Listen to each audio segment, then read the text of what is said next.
Marcus Brown filed this appeal of his loss yesterday. Brown originally led this race by 5 votes on primary night, a margin so slim it triggered an automatic recount. But after this recount, election officials named a new winner with an even smaller margin. Brown's opponent, incumbent Jack Hennessy, victorious by a single vote.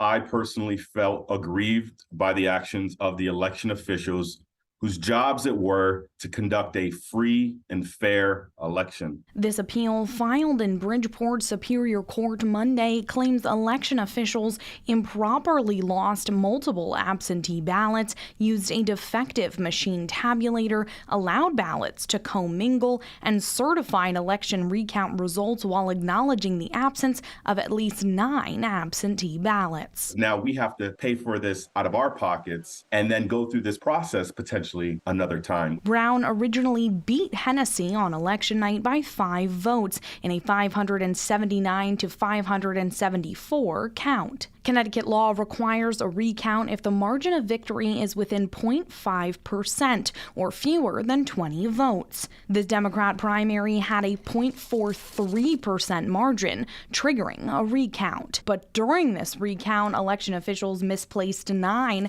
absentee ballots, and after an unsuccessful search for them, declared Hennessy the winner by a single vote. It's unfortunate because it seems to me most of the votes that are missing just happen to be mine. We need to find those missing ballots that we believe are votes for me. And until that's done, we're not going to let it go. I reached out to Hennessy. He said he hasn't seen the lawsuit yet, but added the city attorney will defend the actions of the election officials and result of the recount. So do you feel in your eyes that you won this primary race? We believe that if the votes were counted, every single vote was counted, we would win again in a recount.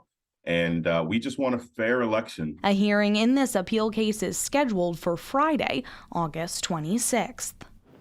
Now, Brown made it clear he does support no-excuse absentee ballots and early voting, saying the more people who are allowed to vote, the better. But Brown is concerned about election security, suggesting stricter penalties for those trying to manipulate the system. Well, Emma, with election security, could a situation like this happen again in November? Well, Sarah, Brown definitely hopes not, but the state does expect to see more absentee ballots returned in the upcoming general election as requirements for those who can vote absentee are expanded this year. The state did split up a $1 million grant among Connecticut's 169 towns to help them process and count those extra ballots come November. All right. Thank you, Emma.